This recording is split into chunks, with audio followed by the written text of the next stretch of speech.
noite, irmãos. Nós vamos dar continuidade, como Mateus disse, àquela história do jovem rico. Não sei se você já passou por algo que, ao quebrar suas convicções, você tenha, num bom português, né, aqui de Ribeirão Preto, entrado em choque. Sabe aquele... Do tipo quando você descobre que cegonha não existe, né? Ou Papai Noel, ou qualquer outra dessas coisas. Quando você descobre que o Brasil, na verdade, não perdeu a Copa de 98. Quando você descobre que o PSDB não é lá tão de direita quanto você imaginava. Sabe, coisas assim que dá aquela... Primeira vez que você ouve, você fica meio em choque, mas depois você vai assimilando as coisas. Jesus está diante de uma situação como essa. Na verdade, ele provocou isso no seu encontro com o jovem rico. E especialmente na afirmação que vem logo depois. Abram lá suas Bíblias em Marcos capítulo 10. Continuação da nossa história.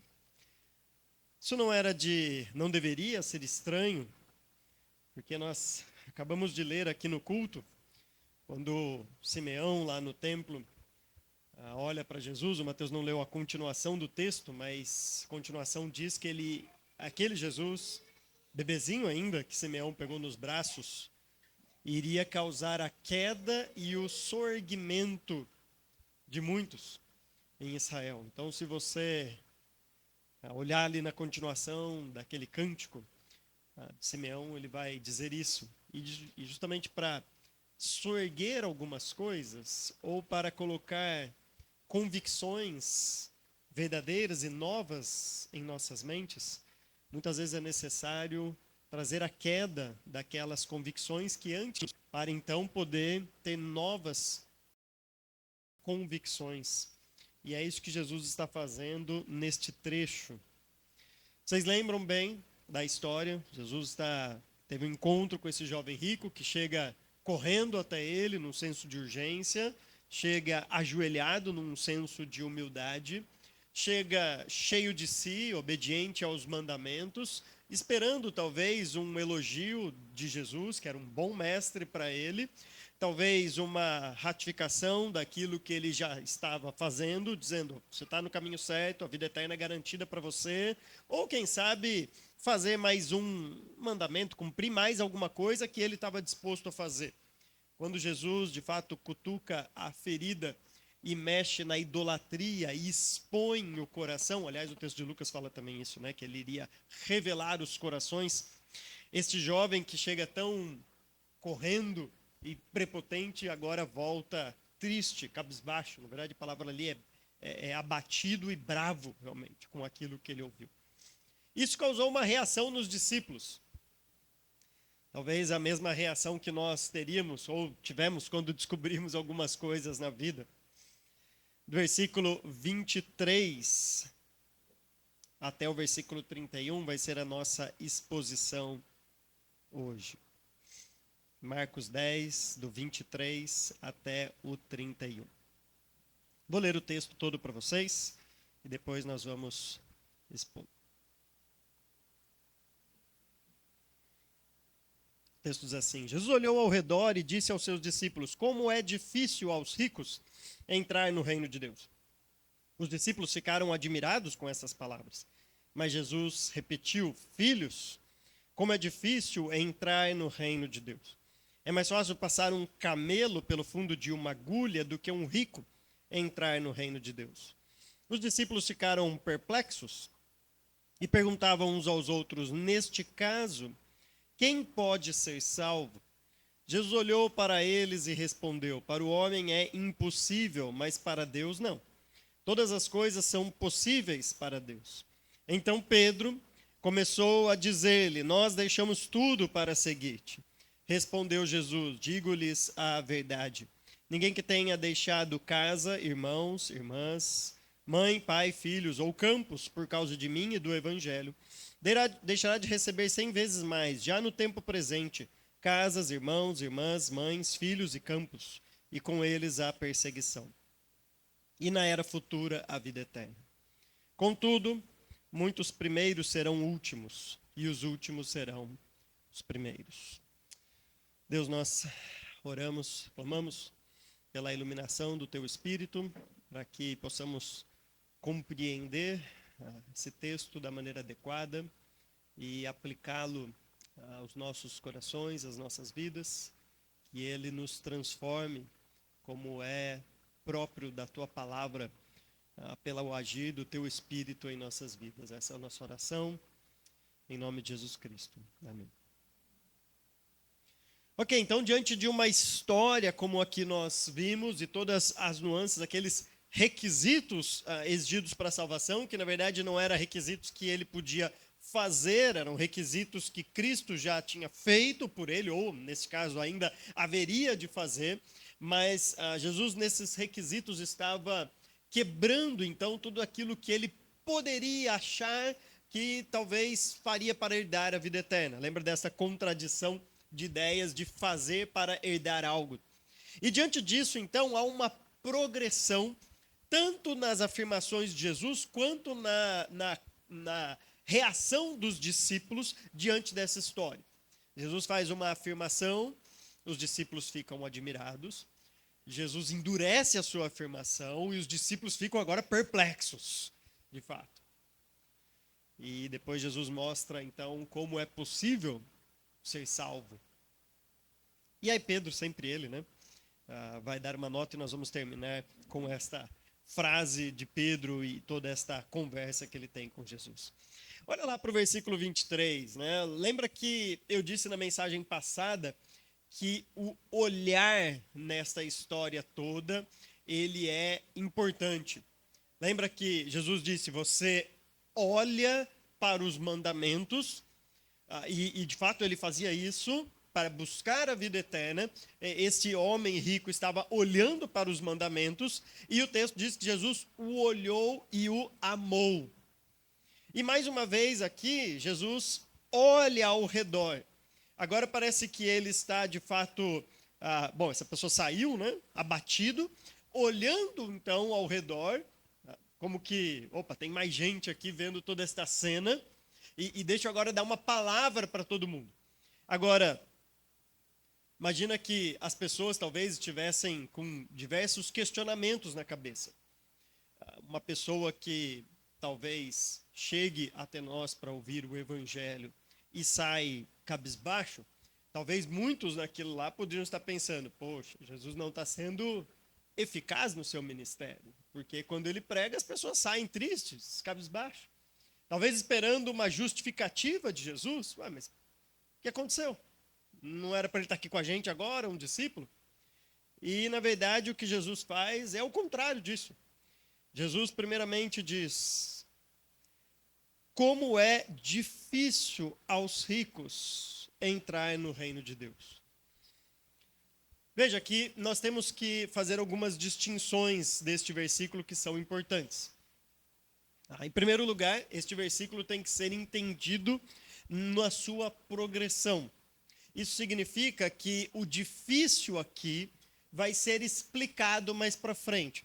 É como se Jesus estivesse primeiro dando algo que eles conseguiriam digerir para depois, na verdade, jogar a verdade toda na cara deles. Então não é que é difícil, mas talvez ele consiga de fato. Não é esse difícil, mas é difícil, mas alguns conseguem.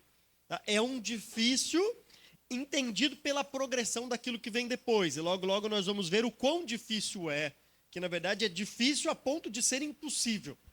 Uma coisa é ser difícil, mas que dá para fazer. Outra coisa é ser difícil, tão difícil, a ponto de ser impossível. E é esse o difícil aqui. A segunda questão aqui é que não há nenhum problema em si com as riquezas.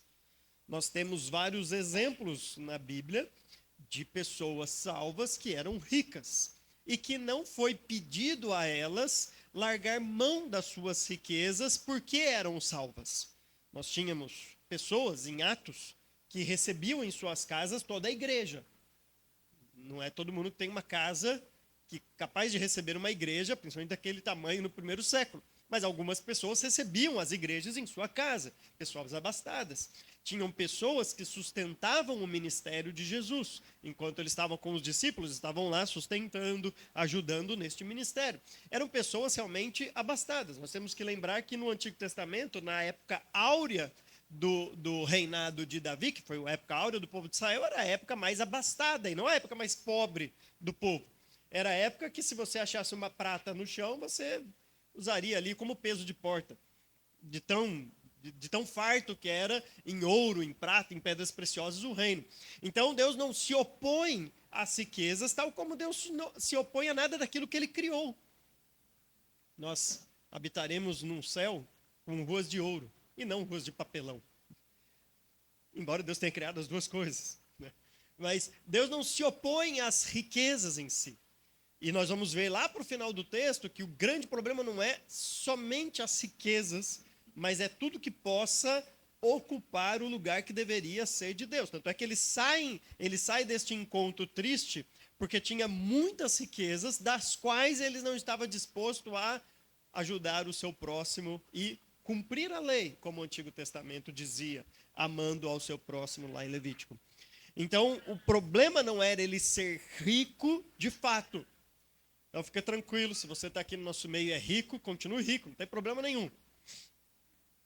Ah, mas lembra disso, quando tiver um churrasco comunitário, não é? A gente espera que contribua, né? Assim, que a gente pobre leva linguiça, né? Para o churrasco. Mas a gente quer comer picanha, claro, né? Todo mundo faz isso, né?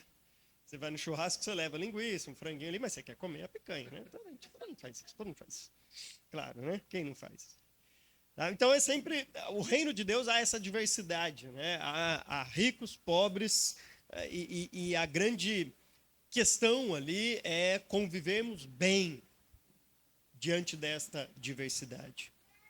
Diante desta frase, então, de Jesus, como é difícil aos ricos entrar no reino de Deus, há uma reação dos discípulos. Os discípulos, no versículo 24, ficaram admirados com estas palavras.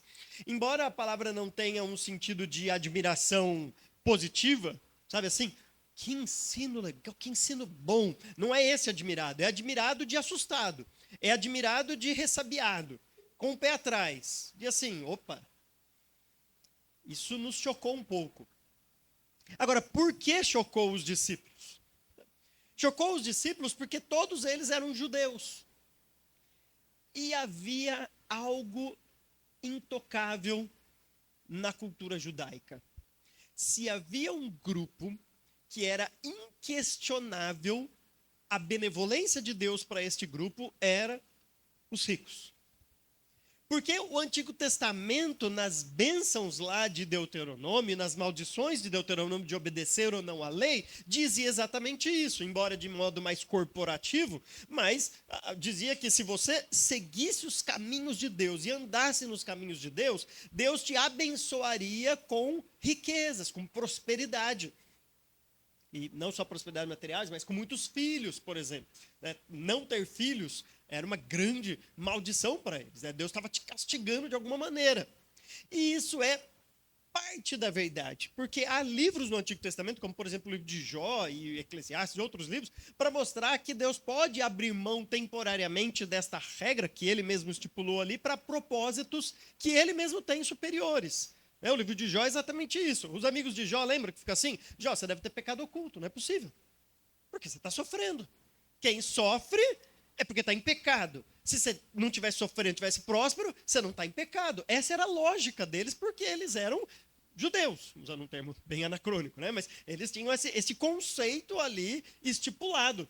É a mesma coisa os discípulos aqui. Falaram, pô, espera aí. Se ele é rico, logo Deus está o abençoando. Se Deus está o abençoando, é porque ele tem andado nos caminhos de Deus. Esta era a mentalidade das pessoas aqui. Por isso que eles ficam assustados com essa frase de Jesus. Não é muito diferente da nossa mentalidade. Talvez, se há um conceito, ou alguns conceitos, sobre Deus equivocado nas mentes das pessoas, é justamente no que se refere à bondade, ao amor de Deus, à graça de Deus. Por exemplo, eu lembro quando Alguns aqui conhecem essa história, que estão chegando novos aqui, ainda não conhecem. E um dia contaremos nos detalhes, mas não é o caso agora. Lembro quando nós ganhamos um carro no sorteio do supermercado. Depois eu detalho a história numa outra oportunidade para aqueles que não conhecem. Mas ganhamos um carro lá em 2011. Um Uninho vermelho, tinha acabado de sair o novo Uno. Era sensação, né? Ganhamos um carro, aquele vermelhinho lá no sorteio, tudo mais do mercado. Veio em hora, claro, né? Ninguém ganha o carro e fala veio em hora errada, né? Mas veio realmente em hora certa, assim. Isso, né? E o que a gente mais ouvia era isso. O que a gente mais ouvia era, tá vendo? Vocês estão fazendo a vontade de Deus. A gente acabou de ir do seminário. E Deus está te retribuindo vocês. Olha como Deus é bom. Era assim, se eu tivesse batido meu carro que eu tinha antes, estava ruinzinho, né? Estava quase. Batido meu carro e perdido. Aí Deus não é bom? Aí Deus deixa de ser bom? Veja, quando a gente se recupera de alguma doença, por exemplo, ou não pega alguma doença, a gente diz assim, como Deus é bom. Pô, mas espera aí, Deus só é bom nesses momentos? Ou ele é sempre bom? Ou como os teólogos gostam de dizer, ele é o sumo bom, né? A bondade suprema. E nada do que ele faça possa deixar de ser bom. É por isso que todas as coisas cooperam para o nosso bem. Porque não é nada que ele faça que não é bom em si. Veja como a nossa cabeça é, poxa, olha a graça de Deus agindo. Porque o meu filho se recuperou de uma doença. Porque eu consegui uma promoção. E aí, nestes momentos, Deus é bom. Deus é gracioso. Deus me ama. É exatamente a mentalidade desse povo. Quando alguém, por exemplo, perde o trabalho, fica doente, algum problema com o filho, um ou outro olha meio torto e fala assim, tá escondendo coisa aí. No fundo, a nossa mentalidade não é tão diferente da dele. Não é tão diferente da deles assim. E por isso que os discípulos têm esta reação de ficar admirados. Jesus vai cutucar um pouco mais a ferida. Como se não bastasse, né, dar uma cutucadinha, agora vai dar aquela mexer mesmo. Diante disso, Jesus repete, mas aprofunda. Filhos, como é difícil entrar no reino de Deus. Há algumas versões que trazem como é difícil para aqueles que confiam em suas riquezas. Né? Alguns manuscritos trazem isso, outros não, mas não altera o significado do texto. Ele está falando sobre os ricos, está falando sobre aqueles que confiam nas riquezas. Enfim, entrar no reino de Deus. E olha agora o que vem, a frase que vem. É mais fácil passar um camelo pelo fundo de uma agulha do que um rico entrar no reino de Deus. Há pelo menos 3 ideias do que isso significa. Eu vou dar as duas que tem, talvez você já leu e tem sido propagada, para depois defender aqui a velha ideia sobre esse texto. A primeira ideia que surge desse texto aqui é que a palavra camelo em aramaico é semelhante à palavra corda. Na verdade, é uma letrinha, uma vogal, só que muda no final. Há um manuscrito em aramaico, inclusive, que traz a leitura corda. E aí alguns defendem assim, que na verdade, a pessoa que traduziu do aramaico para o grego mudou a palavra de corda para camelo. Isso, obviamente, reduz a impossibilidade de salvação, porque talvez você consiga passar uma corda pelo buraco de uma agulha. É difícil? É, mas não impossível. Dá para passar.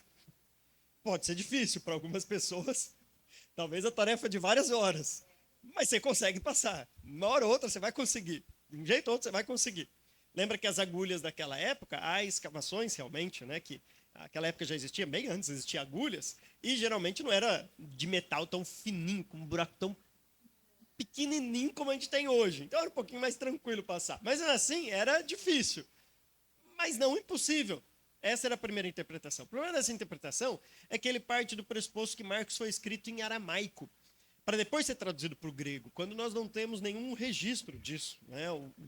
Geralmente os conservadores, eles talvez concordem que Mateus possa ter escrito em aramaico para depois ser traduzido, mas não Marcos. Marcos foi escrito em grego, de fato. Aliás, foi escrito para os romanos e não para os judeus. Mateus foi escrito para os judeus e por isso talvez tenha uma versão anterior em aramaico e foi traduzido para o grego, mas Marcos não. Então não faz muito sentido essa ideia. É muito mais provável que o manuscrito em aramaico veio depois do manuscrito grego.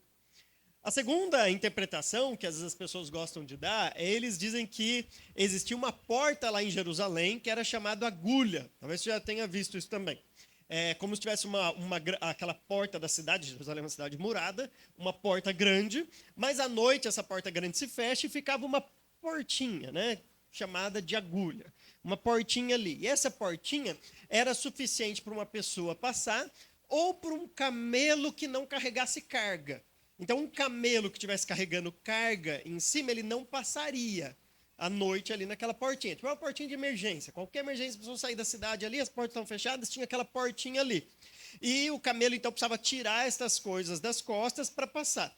Então, eles dizem, ó, tá vendo? É a mesma coisa do rico. O rico tem que deixar as coisas para passar, o camelo tem que deixar as coisas para poder passar.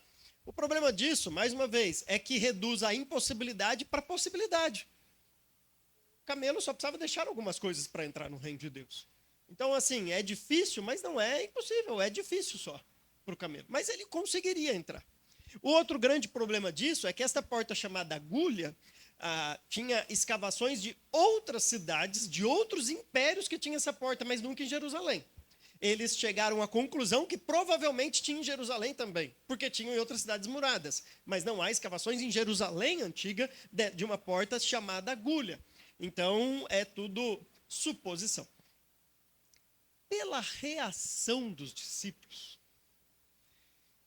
a reação dos discípulos e a sequência do texto mostra e evidencia que, na verdade, como muitos comentaristas concordam, que isso era um ditado usado na época, como a gente usaria dar nó em pingo d'água. Dar nó em fumaça. Tem esse? Esse eu não conheci. Conheci do pingo d'água. Se a gente for pegando o que a gente fala, né? O pessoal antigo vai começar... E os novos também, né? Desculpa ali, os novos também. Senão vai ficar bravo comigo. Então era um ditado na época, porque o camelo era o maior animal lá do Oriente daquela época. O camelo é alto, realmente não é o maior animal. E a agulha era o menor buraco que se conhecia. É justamente para mostrar esta impossibilidade. Não é algo difícil no sentido de é difícil, mas se você insistir um pouco, se você tentar, você consegue. Olha a reação dos discípulos. Versículo 26. Os discípulos ficaram perplexos e perguntavam uns aos outros, neste caso, quem pode ser salvo? Não é a reação dos discípulos? Porque se a questão é difícil, mas não impossível, eles talvez assim, ok, ele vai ter que se esforçar um pouquinho mais, esse rico, mas uma hora ou outra ele consegue. A reação dos discípulos mostra que o que eles entenderam dessa expressão proverbial daquela época, desse ditado, é justamente algo assim, poxa, mas como que um camelo vai passar no buraco de uma agulha? Então como que alguém vai ser salvo? Se aquilo é impossível, então a salvação é impossível também. E eles entenderam certo, porque é exatamente o que isso vai dizer. Se os discípulos ficaram admirados lá no começo, aqui há um adjetivo que a NVI resolveu juntar tudo e trazer perplexos, mas a ideia é eles ficaram admirados além do normal, além do limite, além daquele normal que deveriam ficar. É realmente assim, perplexo, sabe? Eles ficaram assim, não, agora não é possível. Porque uma coisa é você saber que coelhinho da Páscoa não existe, mas Papai Noel, sabe aquele negócio assim? Não. Quebra todo o imaginário infantil e poxa, como assim não existe? Então, Jesus está aprofundando isso e eles realmente entenderam esta ideia. Quem pode então ser salvo? Eu lembro que uma dessas, quando a gente tem esses paradigmas quebrados, né, ou opiniões feitas, é muito comum quando admiramos alguém e este alguém tem uma opinião contrária a nós. E a gente fica perplexo do mesmo jeito. É isso que os discípulos estão passando. É a mesma coisa se eu ouvir, por exemplo, um guitarrista, ouvir que Steve Vai não toca nada, o Joe Satriani não toca nada. Talvez você faria, bom, se ele não toca nada, quem toca então? quem toca alguma coisa, né? Pensa um ícone que você tem na sua profissão, uma coisa que você admira e fala assim, bom, mas né, se o Quentin Tarantino não sabe fazer filme, quem sabe fazer filme então? Né, quem que consegue fazer um filme bom, então, se ele não consegue? Sabe, essa ideia assim, de perplexidade, de falar assim, como isso é possível? Jesus, então, versículo 27, ao invés de acalmar os discípulos, na verdade, diz, Jesus olhou para eles e respondeu. Perceba mais uma vez a questão do olhar ali. Jesus olha, mostra que o homem estava olhando para a lei, mas olha para o homem e o ama. Depois ele olha ao redor, especialmente para os discípulos, que é com quem ele está conversando, para depois olhar novamente agora, fixo para eles, e dizer: para o homem é impossível, mas para Deus não. Veja que o grande paradigma, então, quebrado aqui, ele é progressivo. Porque os discípulos pensavam que o rico já estava garantido no reino de Deus, porque eles eram judeus. E Jesus está mostrando que não, eles não estão garantidos. E aí os discípulos falam, mas se eles não estão garantidos, quem está? Quem pode ser salvo? E talvez os discípulos esperando assim, né? Pô, espera aí, né? Eles não estão, mas talvez aquele grupo, mais alguém ali, mais um.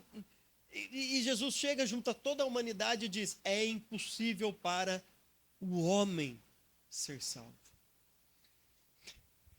Agora, nós estamos falando de discípulos que já estavam caminhando com Jesus a essa altura por pelo menos 3 anos.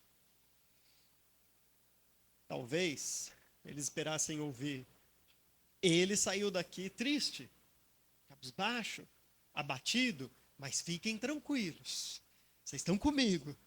Vocês são o meu grupinho. Né? Vocês estão garantidos. Fica tranquilo. Quando Jesus generaliza agora e muda a palavra rico para a palavra homem, o que ele está fazendo é englobando toda a humanidade. Para a humanidade toda, é impossível ser salvo. Talvez isso seja o maior banho de água fria que as pessoas aí fora, ou talvez alguns aqui dentro, possam receber.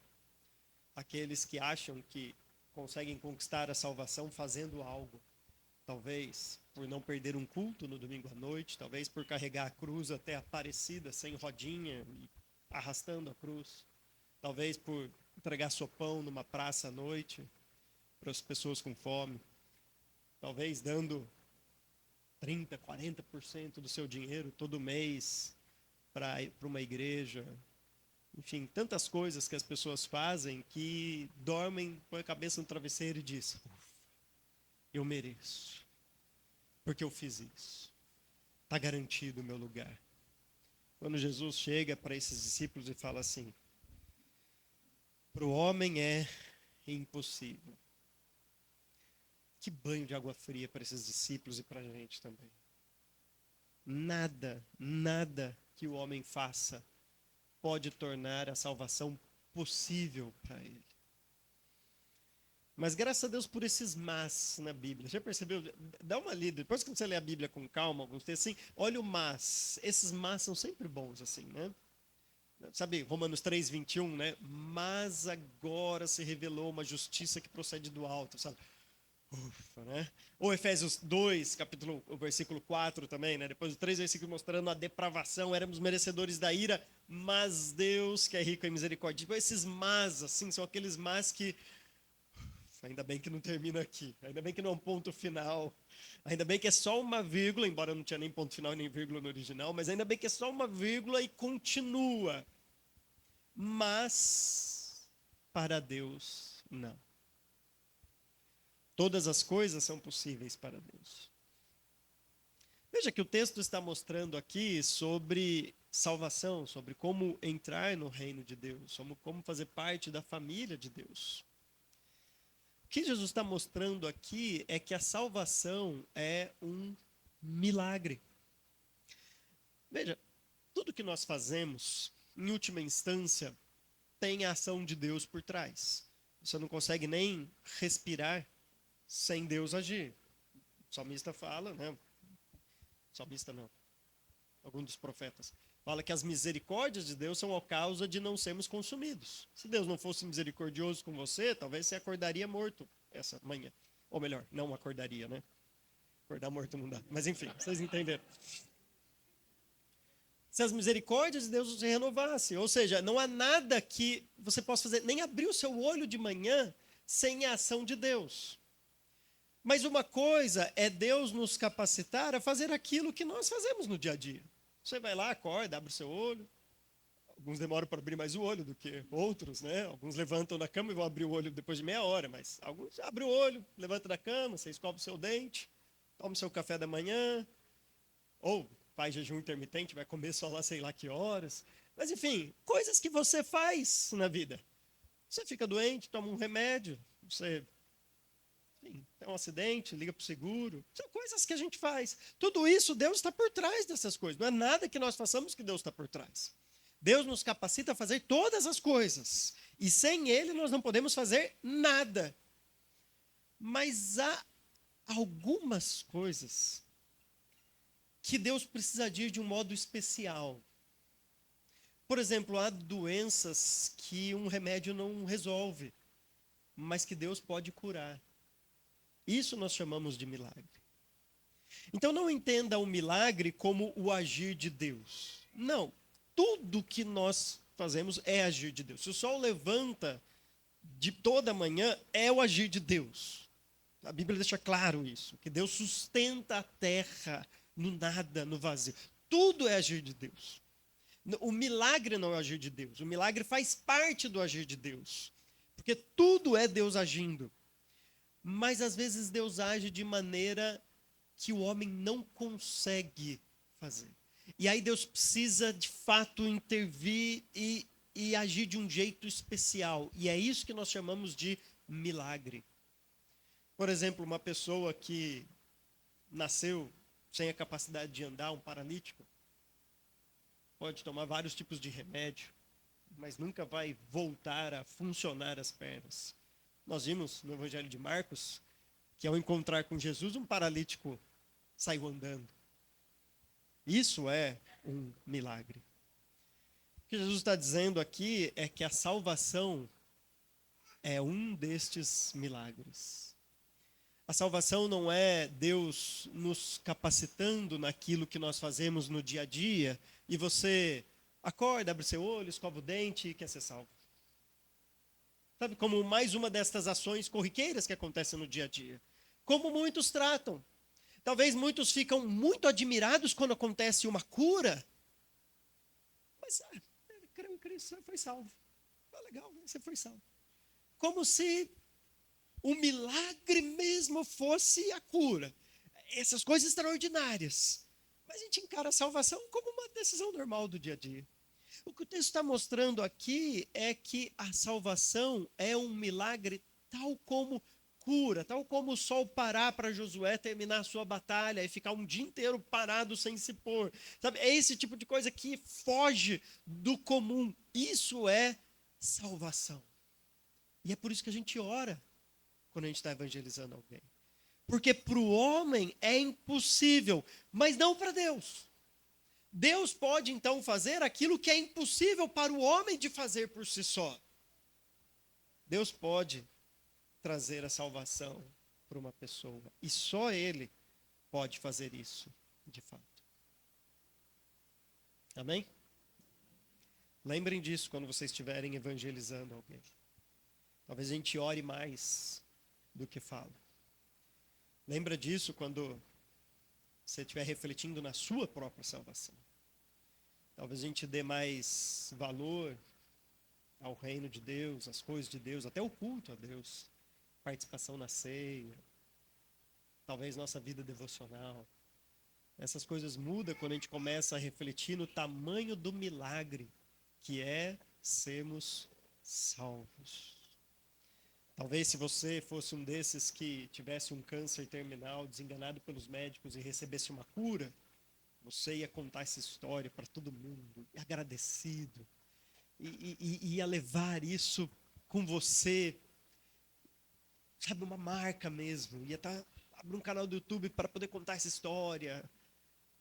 Irmãos, O que é um câncer terminal em comparação com a perdição eterna? O que é a cura de um câncer comparado à salvação das nossas almas? Este é o maior milagre que Deus pode operar na vida de alguém. A gente termina então com esse diálogo. Então Pedro começou a dizer: nós deixamos tudo para seguir-te. Veja que é uma afirmação daquelas, não é mentira, mas talvez, poxa Pedro, Jesus acabou de falar sobre impossibilidade, sobre humildade. O jovem acabou de sair daqui entendendo que ele não podia fazer nada, não era fazer mais uma coisa, mostrando a idolatria. E Pedro parece que vai nessa onda de assim, nós deixamos tudo. Lembra que os discípulos estão num processo de entendimento no Evangelho de Marcos. E o Evangelho de Marcos é o que mais mostra de fato isso. Curioso é que Jesus não chama a atenção de Pedro e nem o elogia. Mas parece que a resposta que Jesus dá é usar esta afirmação de Pedro para jogar uma verdade universal. E não dizer assim, ok, Pedro, muito bem, continua nessa. Ou assim, poxa, Pedro, você não está entendendo nada. Jesus não dá uma resposta direto para a frase dele. Jesus só afirma algo, esta verdade universal. E geralmente quando, principalmente nos evangelhos, mas não só neles, há uma destas verdades universais, vem esta expressão: digo-lhes a verdade, ou verdadeiramente vos digo, ou amém, amém, né? Essa questão de em verdade vos digo, sabe? Essa questão assim, agora vem uma máxima universal. E aí Jesus diz: ninguém que tenha deixado casa, irmãos, irmãs, mãe, pai, filhos ou campos, por causa de mim e do evangelho, deixará de receber 100 vezes mais, já no tempo presente, casas, irmãos, irmãs, mães, filhos e campos, e com eles a perseguição, e na era futura a vida eterna. Veja que Jesus está ampliando a questão da idolatria agora, não simplesmente para as riquezas do jovem rico, mas ele está dizendo que a riqueza é um dos empecilhos idólatras que pode trazer alguém longe da salvação. Mas, na verdade, tudo pode ser um empecilho. Tudo pode virar uma idolatria. Por isso que ele começa a expandir e dizer, é casa, irmãos, irmãs, pai, mãe, filhos ou campos. E veja que quando ele faz isso, pode ter certeza que ele mexe na ferida de todo mundo. Porque se você não valoriza os bens materiais, eu tenho certeza que você valoriza a sua família. Pelo menos eu valorizo a minha família. E ouvir algo assim, eu não posso amar o meu filho mais do que eu amo a Cristo, não é algo tão simples de ouvir assim. Não é algo tão fácil de se ouvir de fato. Se você quer alguns relatos interessantes de como isso foi visível na vida de muita gente, leia o livro dos Mártires. Já recomendei aqui, acho que umas 300 vezes esse livro, né? Mas leia o livro dos Mártires e vai ver gente ali que não negou a sua fé, mesmo tendo o seu filho de 10 anos na sua frente, tendo os dedos cortados da mão e dos pés, um por um. E a pessoa não negou a fé. Isso é amar a Cristo mais do que pai, mãe, irmãos, irmãs, casas, campos ou qualquer coisa. Ou seja, tudo na vida pode ser algo idólatra, mesmo a pobreza e mesmo a suposta humildade de alguém. Tudo que não seja a dependência de Cristo. Tudo que a gente acha que faz, ou tudo que a gente acha que merece, ou qualquer destas coisas, pode se tornar idolatria. E aí Jesus dá uma nota de esperança para aqueles que deixam todas essas coisas. E o deixar todas essas coisas não é deixar de ter essas coisas. Lembra que Pedro era casado? Jesus cura a sogra dele. Em nenhum momento no Evangelho, Jesus chega para Pedro e fala assim, Pedro, você quer me seguir? Larga da sua mulher. Abandona a sua mulher, aí você pode me seguir. Em nenhum momento há isso. Pelo contrário, Jesus vai lá e cura a sogra. Jesus se envolve com a família de Pedro ali. Não há. O deixar aqui não é não ter estas coisas. O deixar é deixar a idolatria. É deixar que não ocupe mais o lugar que Cristo deve ocupar e só Ele deve ocupar. Interessante que quando a gente recebe uma palavra tão difícil assim, logo depois vem essa afirmação: não deixará de receber 100 vezes mais. Você pensa, poxa, eu tenho 5 filhos, vou receber 500 filhos.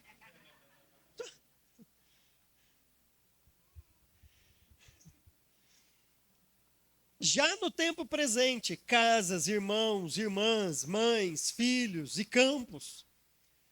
Provavelmente Cristo está se referindo aqui, não àquela questão da prosperidade de você assim, ó, deixe um campo e você vai receber 100 campos ali, 100 vezes mais. Então eu vou abrir mão de uma casa porque eu vou herdar 100 casas. Não é essa a ideia. A ideia, provavelmente, aqui é o seu relacionamento com pessoas que fazem parte do reino de Deus, e que você vai ver que ao invés de uma casa, você tem inúmeras casas para frequentar.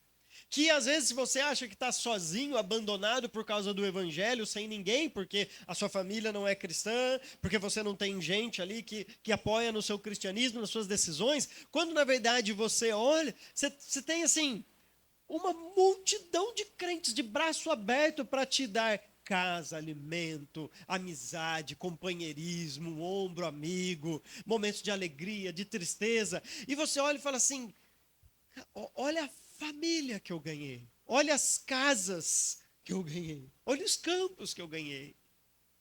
Lembra que quando a família de Jesus achava que ele estava meio doido, no começo do seu ministério, e queriam levar ele para fora, para parar com essa bobeira de se achar o Messias, as pessoas chegavam para ele: Jesus, sua família está lá fora. E aí ele fala assim: quem é minha mãe e meus irmãos? Aqueles que fazem a vontade do meu Pai, este sim, minha mãe, meu irmão, minhas irmãs. É uma nova família e ao mesmo tempo uma nova perspectiva de olhar para as coisas. Mas vem um plus, vem um bônus, vem algo junto, sabe? É aquele comprar um, levar 2. Sabe? Já viu? Papel higiênico é engraçado, né? Sempre assim, compre 12 e pague 11. Eu nunca sei o preço de 11, porque não tem essa possibilidade. Mas é assim, né? Você compra 11 e ganha um de brinde. Mas assim, e acha que a gente é idiota, né? Mas tá lá, tá lá. Então vem esse plus aí, né? E não tem opção. O plus vai vir. E com eles, perseguição. E quando a gente deixa a idolatria, quando a gente para de querer agradar as pessoas, e busca somente agradar a Deus, nem todo mundo vai ficar feliz com isso. Pode ter certeza. Se não chegou na sua vida, uma hora chega. Pode ser no trabalho, pode ser na faculdade, pode ser na sua própria casa, pode ser na vizinhança, pode ser vizinho, pode ser... Uma hora chega. Alguma coisa vai chegar de perseguição. Não estou profetizando na sua vida, não. É só a Bíblia que está falando mesmo para a gente. Curiosamente, Jesus está aqui apontando para 2 temas que já foram falados lá, talvez alguns vão lembrar da mensagem do semeador. Aquela mensagem que iniciou o conteúdo do reino que deve ser pregado. Lembra, o semeador lança a semente. E o primeiro solo é aquele claramente que não é salvo, né? Satanás vem e arranca e tudo mais. E o último solo é aquele que prospera, é aquele que dá 30, 60 e 100 por um, é aquele que frutifica. E os 2 do meio, há um problema em cada um. Deixa eu ler aqui para vocês em Marcos 4, olha que interessante.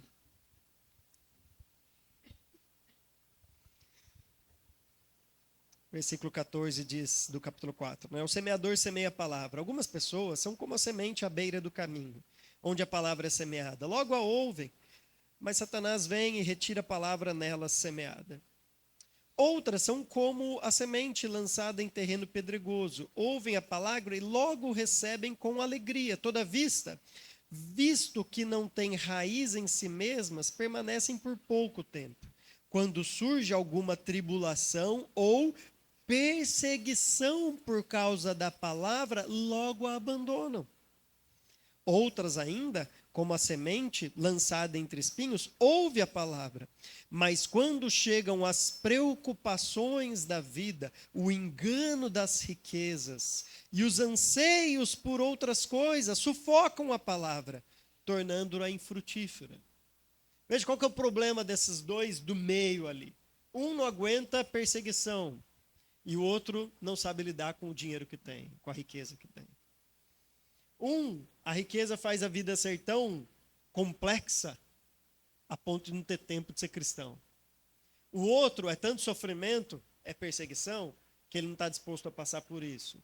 No fim das contas, você ser perseguido ou ter uma vida tranquila por causa da sua vida abastada, ambos são idolatria. Problemas que pode te afastar do reino de Deus. Jesus está tocando exatamente nesses pontos. E aí ele diz que a gente vai receber, então voltando lá para o texto de Marcos, agora, né, a perseguição na era, hoje, né, perseguição e tudo mais, e na era futura a vida eterna. A ideia é assim, há promessas para agora e há promessas para depois. Talvez você pense, ok, mas eu não estou recebendo tudo que Jesus prometeu agora. Mas calma, vai receber depois. Mas quer dizer que é só depois? Não, algumas coisas Deus decide dar agora. Há uma frase de Agostinho, depois a gente vai para o último versículo para terminar essa exposição, que eu gosto muito. Agostinho diz assim: se Deus retribuísse toda a justiça de maneira perfeita aqui nesta terra, agora, pode parecer que não ia restar nada para além da morte. Pode parecer que não há nada que nos aguarde depois daqui. Mas talvez se Deus deixasse só para retribuir toda a justiça depois, podia dar a impressão que Deus não age aqui neste momento, neste mundo. Então Deus decide fazer algo aqui. Algumas coisas ele já faz aqui, mas outras ele faz lá. O problema é que ele que decide. O que ele vai fazer aqui, o que ele vai fazer lá. Nós não sabemos o agir de Deus. Seus caminhos continuam sendo inescrutáveis, mas bons, perfeitos e amorosos para a nossa vida. O versículo 31, ele não é só uma conclusão desse trecho. Ele é uma conclusão de todo este confronto com as crenças judaicas que Jesus está fazendo, desde lá do versículo 1, quando falou do casamento, depois das crianças e agora com este orgulho deste homem rico. Quando Jesus diz, contudo, muitos primeiros serão últimos e os últimos serão os primeiros, a gente tem que entender isso exatamente à luz disso tudo. Porque aquelas crianças que os discípulos queriam afastar de Jesus, Jesus diz, não, deixe vir a mim os pequeninos. Ora, as crianças eram rejeitadas pelos judeus. Enquanto ela não virava lá um adulto, alguém que trabalhava, alguém que tinha vida pública, não servia para nada. Jesus fala assim, não, deixa vir a mim os pequeninos. Agora, o homem rico, que os judeus já achavam que era salvo, os discípulos achavam que era salvo, sai triste. O que esse versículo está dizendo é, o reino de Deus vai confrontar os seus valores. Aquele que você acha que talvez não é salvo, que você olha e fala assim, esse daí, criança, cara, vai embora. Isso daí, imagina, cara, a gente não quer ser perturbado aqui. Esse daí, cuidado.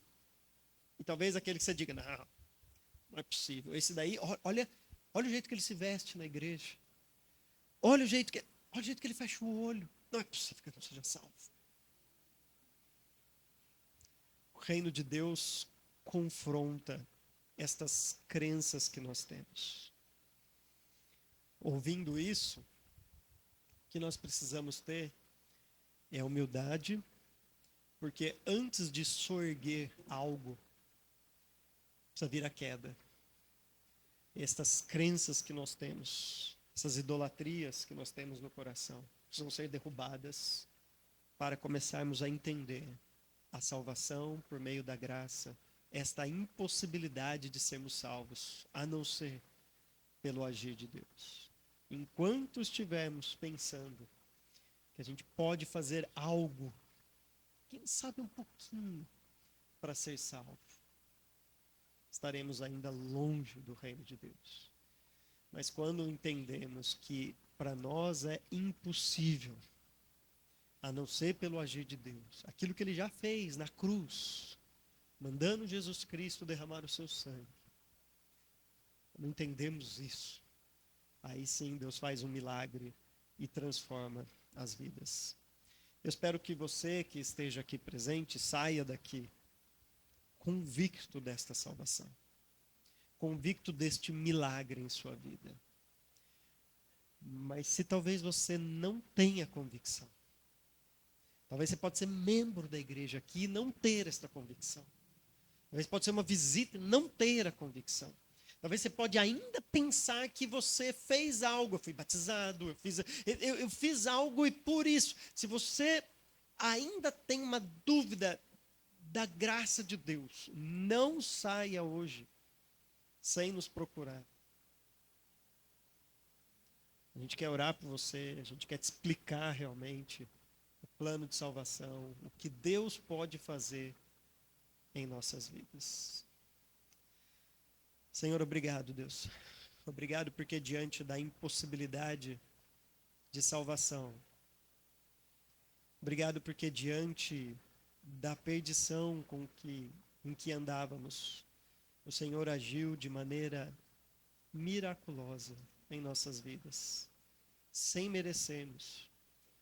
Pela tua graça, mandou Jesus Cristo para morrer aqui na cruz, no nosso lugar, míseros pecadores, Deus, orgulhosos, idólatras.